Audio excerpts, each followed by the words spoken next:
Bonjour et bienvenue sur la chaîne Histoire vraie de crime. Aujourd'hui, je vous emmène dans une banlieue calme et verdoyante, située non loin de la grande ville de Seattle, dans l'État de Washington, où les événements tragiques dont je vais vous parler se sont déroulés en septembre 2021. À première vue, ce quartier tranquille paraissait abriter des familles unies, des pelouses soigneusement entretenues et des maisons chaleureuses. Mais derrière les façades impeccables se cachait un secret qui allait bouleverser la communauté tout entière. Je vous invite à aimer cette vidéo et à vous abonner à ma chaîne pour ne manquer aucune de mes prochaines histoires. Derrière l'apparente normalité de cette affaire, on retrouve Matthew Lawson, un homme de 39 ans, et son épouse, Chloe Lawson, âgée de 36 ans. Ils vivaient depuis plusieurs années dans une maison spacieuse, entourée de vieux arbres et d'un petit jardin fleuri. Dans la rue où ils habitaient, on les considérait comme la famille modèle. Ils travaillaient comme chefs de projet dans une entreprise technologique réputée, tandis qu'elle enseignait à temps partiel dans une école maternelle du quartier. Les voisins les décrivaient comme des gens accessibles et aimables, ravis de discuter un moment, toujours souriants et polis. Ils étaient parents de 2 enfants, Brandon, 7 ans, et Lily, 5 ans. Brandon adorait le basketball. Dès que l'occasion se présentait, il courait avec son ballon vers le panier fixé au-dessus du garage. Lily, elle, aimait dessiner des paysages remplis de couleurs, griffonnant des soleils dorés et des silhouettes fantaisistes. Leur rire illuminait la maison, et pour beaucoup, ils incarnaient à eux seuls l'insouciance de l'enfance. Personne n'aurait pu imaginer le dénouement sinistre qui allait frapper cette demeure au charme tranquille.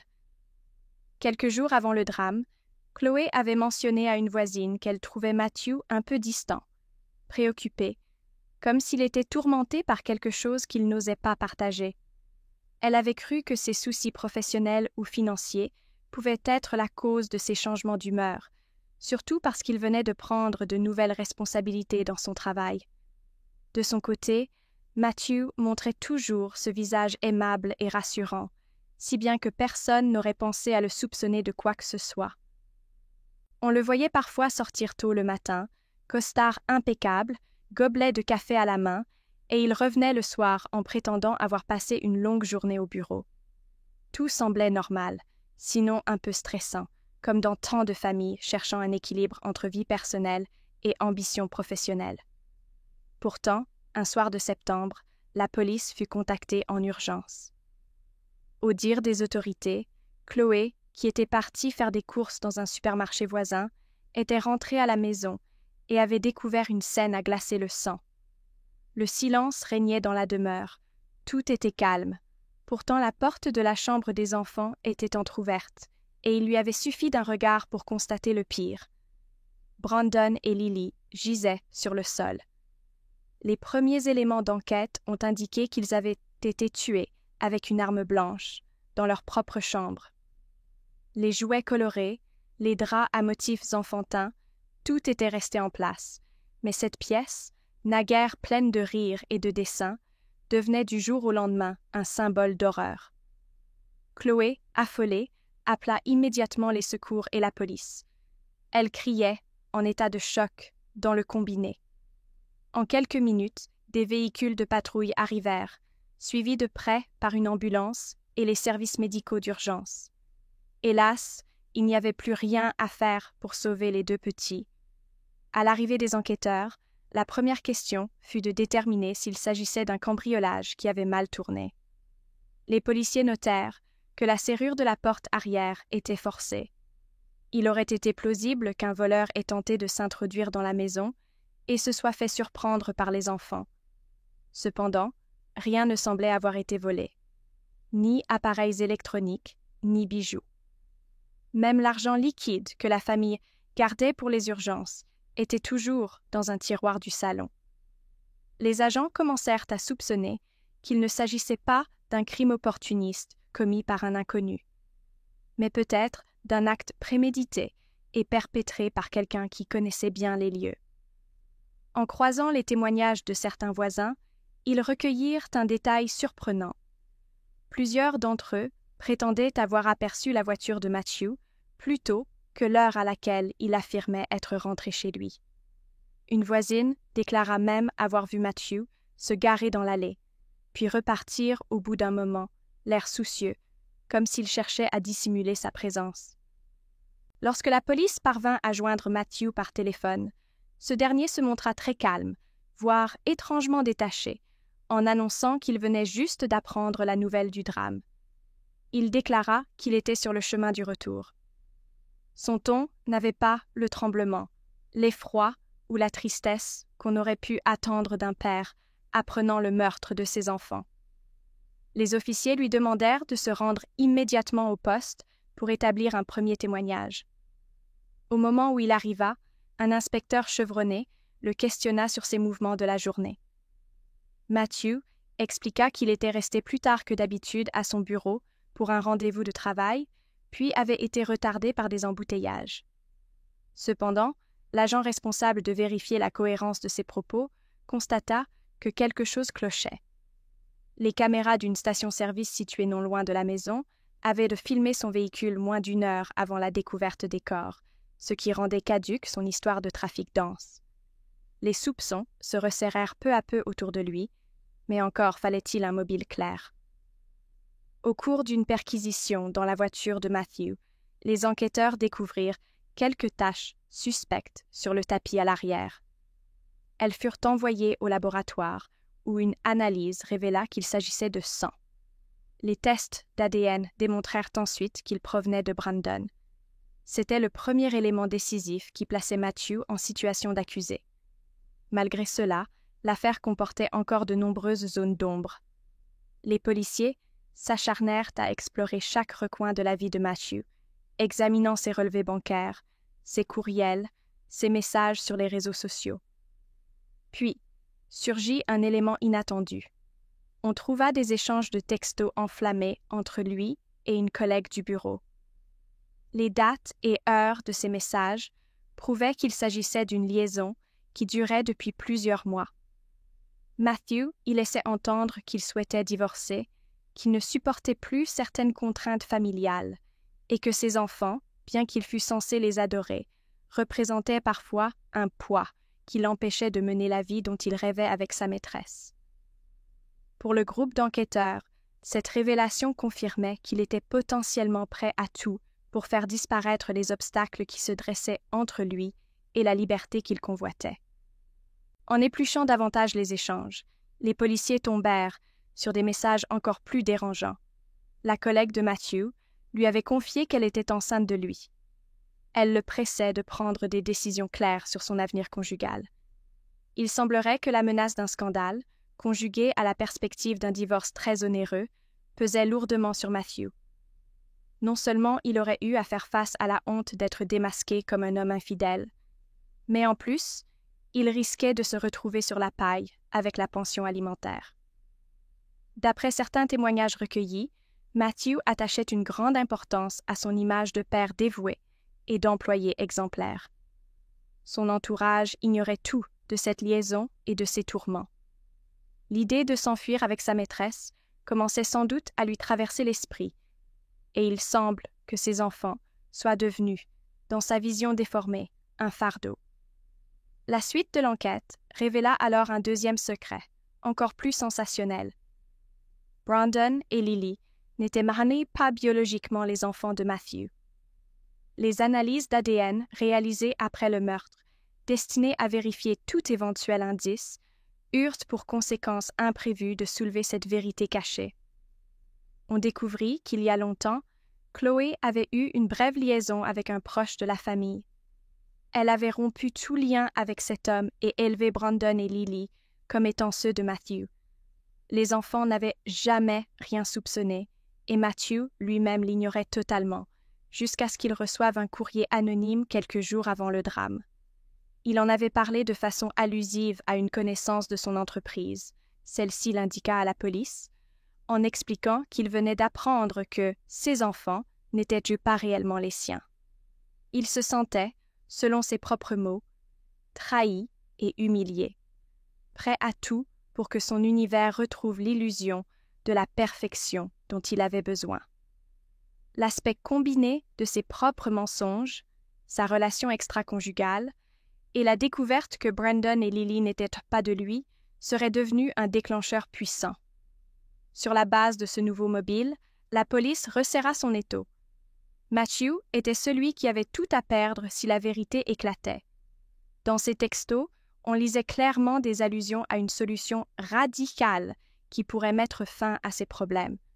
De plus, l'analyse de la scène du crime montra que la mise en scène du cambriolage était grossière. La porte avait été forcée de l'intérieur, selon l'avis des techniciens légistes, et aucun désordre n'indiquait un véritable pillage. Il y avait, au sol, quelques traces de pas correspondant à des chaussures que l'on retrouva dans la penderie de Matthew. Les empreintes partielles dans la terre du jardin appartenaient aussi aux bottes qu'il utilisait parfois les week-ends. Tout convergeait vers lui. Des interrogatoires de routine furent menés auprès de la famille, des amis et de certains collègues. Chloé raconta, la voix brisée, qu'elle avait quitté la maison l'après-midi pour une séance de course banale, pensant que Matthew était encore à son bureau. Elle ignorait à quel moment il était rentré. Elle n'avait plus de nouvelles de lui depuis le matin, hormis un bref message lui disant qu'il aurait un entretien difficile et qu'il serait peut-être rentré un peu tard. C'était, à ses yeux, un emploi du temps anodin. Jamais elle n'aurait cru possible de retrouver ses enfants ainsi. Des proches affirmèrent qu'ils avaient déjà remarqué des tensions dans le couple, surtout depuis la dernière année, mais personne n'aurait imaginé un acte d'une telle violence. D'autres connaissances de la communauté soulignèrent que Matthew restait courtois, poli, parfois trop lisse. Il semblait cacher en permanence ce qu'il ressentait vraiment. L'un d'eux, interrogé par la police, se souvint l'avoir entendu parler d'un « plan B » qui lui trottait dans la tête, sans toutefois lui donner plus de précision. Pendant ce temps, un autre enquêteur analysait tous les éléments financiers liés à Matthew et découvrit des retraits en liquide plutôt inhabituels sur son compte bancaire, effectués à des distributeurs dans une zone isolée hors de la ville. Cela pouvait indiquer la préparation d'une fuite. Cependant, la question la plus urgente concernait le véritable déclencheur du passage à l'acte. Avait-il décidé de tuer les enfants après avoir appris qu'ils n'étaient pas les siens? Ou bien voulait-il simplement faire disparaître ce qu'il percevait comme un obstacle avant de commencer une nouvelle vie avec sa maîtresse? On retrouva, dans une note manuscrite rangée dans la boîte à gants de sa voiture, un texte confus où Matthew semblait mélanger colère et désespoir, évoquant ses craintes, ses reproches envers Chloé et un sentiment de trahison extrême. Les enquêteurs y virent la preuve qu'il était en proie à un chaos intérieur bien plus violent que ce que ses proches avaient pu deviner. L'expertise psychiatrique réalisée plus tard révélera un profond trouble anxieux, aggravé par un besoin maladif de préserver son image sociale. Lorsque Matthew fut arrêté, la presse locale s'empara du scandale. Dans l'intervalle, Chloé, anéantie, accepta d'être hébergée provisoirement chez un membre de sa famille qui habitait un autre quartier. Au début, certaines rumeurs l'accusaient aussi, prétendant qu'elle aurait pu être complice, surtout parce qu'elle n'avait jamais révélé la vérité au sujet de la paternité des enfants. Les enquêteurs creusèrent cette piste, mais elle ne tint pas devant les faits. Rien ne laissait supposer qu'elle ait aidé ou encouragé Matthew à quoi que ce soit. Au contraire, tout indiquait qu'elle ignorait totalement qu'il avait découvert le secret de la filiation. Plus encore, les témoignages de ses proches confirmaient qu'elle craignait justement sa réaction éventuelle si jamais il venait à l'apprendre, et qu'elle envisageait de le lui avouer doucement, à un moment plus propice. Malheureusement, elle n'en eut pas le temps. Au bout de quelques semaines d'investigation, un procureur déterminé à rendre justice aux deux enfants prépara un dossier d'accusation extrêmement solide contre Matthew. Les équipes de la police scientifique présentèrent des preuves matérielles, le sang dans la voiture, les empreintes sur la scène du crime, l'heure de passage enregistrée par diverses caméras de surveillance, ainsi que les messages échangés avec la maîtresse évoquant des solutions définitives. Matthew, maintint d'abord sa version de l'innocence, prétendant qu'un intrus était entré, qu'il avait lui-même découvert les enfants blessés et qu'il avait paniqué, d'où la présence de sang sur ses habits. Mais plus il parlait, plus il s'enlisait dans des contradictions. Son récit concernant l'horaire du crime ne s'accordait pas avec les données de géolocalisation de son téléphone. Bientôt, il se mit à accuser sa femme de l'avoir piégé, affirmant qu'elle aurait orchestré la mise en scène. Pourtant, nul indice ne venait étayer cette nouvelle accusation. Arriva enfin le moment du procès. La salle d'audience d'un imposant tribunal de Seattle se remplit de journalistes, de curieux et de soutiens bouleversés pour la famille des victimes. Le procureur rappela avec gravité les faits, décrivit les causes de la mort de Brandon et Lily, fit défiler les relevés de caméras, les preuves médico-légales, les témoignages.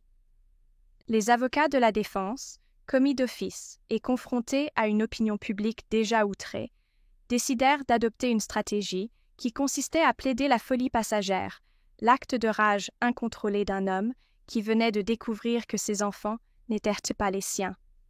Ils cherchèrent à peindre Matthew comme une victime de mensonges conjugaux, submergé par l'émotion et incapable de raisonner clairement. Ils soulignèrent que la découverte de l'infidélité de Chloé, conjuguée à la pression de l'amante enceinte, avait créé une situation explosive dans son esprit, aboutissant à un coup de folie meurtrier.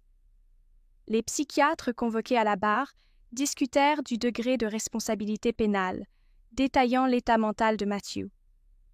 Le procureur, pour sa part, pointa du doigt la préméditation.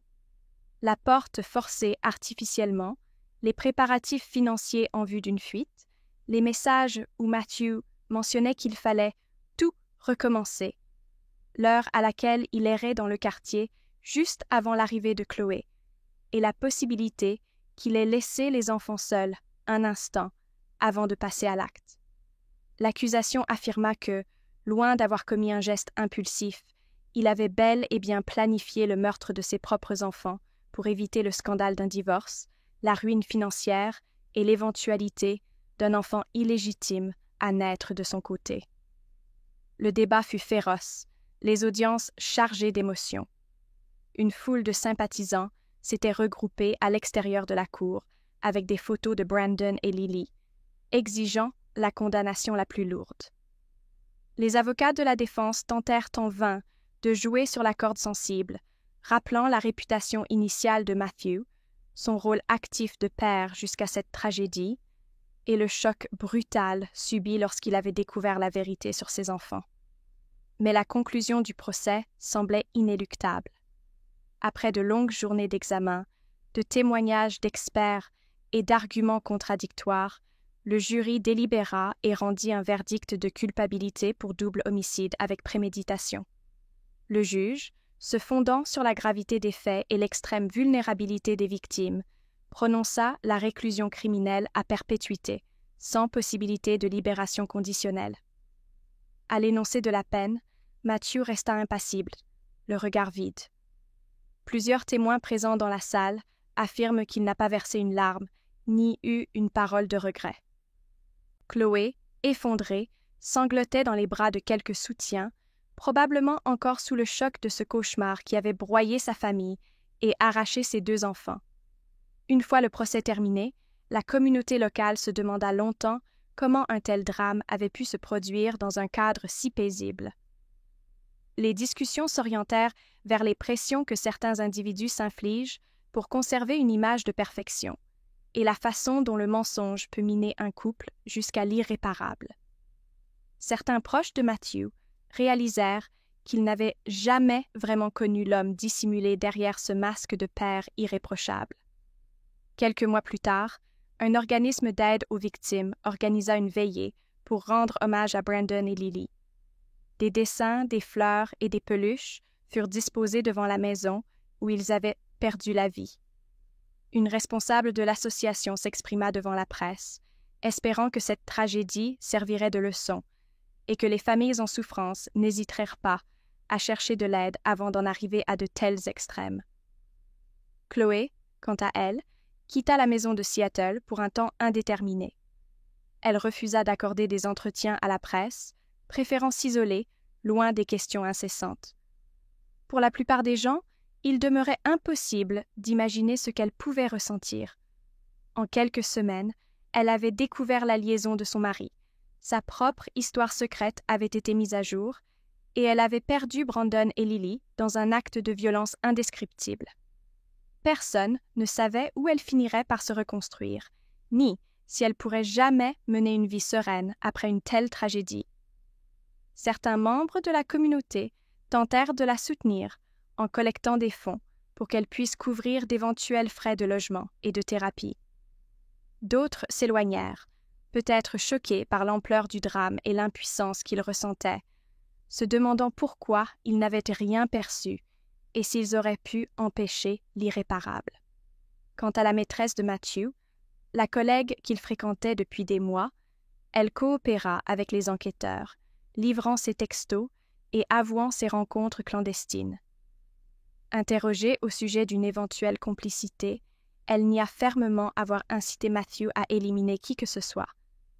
Elle se décrivit comme une femme prise dans un engrenage émotionnel, croyant d'abord aux promesses de rupture que Matthew lui faisait, puis effrayée de porter son enfant, alors qu'il semblait incapable de s'engager réellement. Son témoignage contribua néanmoins à établir la préméditation, car Matthew lui avait écrit qu'il considérait la situation inacceptable et qu'il allait prendre une décision qui lui permettrait de tout effacer. Les enquêteurs y virent la preuve qu'il s'apprêtait à commettre l'acte fatal. L'affaire eut un fort écho médiatique dans la région de Seattle et bien au-delà. Les commentaires sur les réseaux sociaux montraient l'effroi et l'incompréhension du public. Des débats s'engagèrent sur l'importance de la communication dans le couple, sur la gestion du stress, sur la nécessité de reconnaître les signaux d'alerte avant que la violence n'explose. Les plus cyniques parlèrent d'un nouveau fait divers sensationnel, tandis que d'autres s'indignèrent et réclamèrent des réformes pour mieux protéger les enfants dans des foyers fragilisés par les mensonges et les menaces. La commune restait cependant secouée. Pendant plusieurs mois, la maison des Lawson demeura vide, inoccupée, comme un sinistre rappel de ce qui s'y était passé. On évoquait un possible rachat par un investisseur cherchant à la rénover pour la revendre, mais les habitants du quartier se sentaient mal à l'aise à l'idée de voir de nouvelles familles emménager là où l'impensable avait eu lieu. Au fil du temps, l'impact sur les différents protagonistes ne fit que s'amplifier.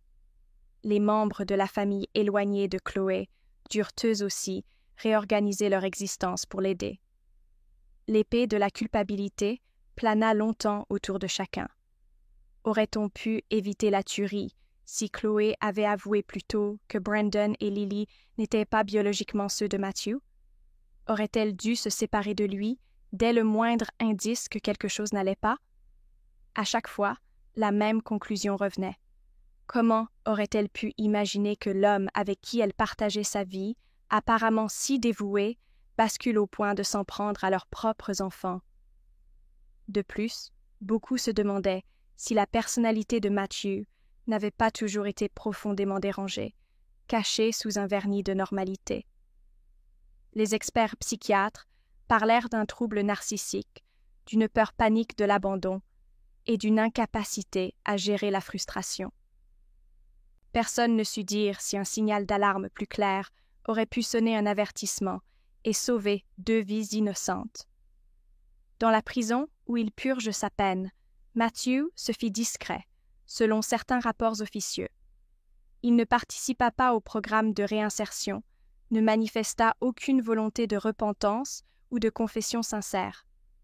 Quelques mois après son incarcération, il aurait écrit une lettre à Chloé dans laquelle il justifiait son acte de manière désordonnée, accusant les mensonges de sa femme et l'hypocrisie de la société. Elle ne lui répondit pas, refusant catégoriquement d'ouvrir la moindre possibilité de dialogue.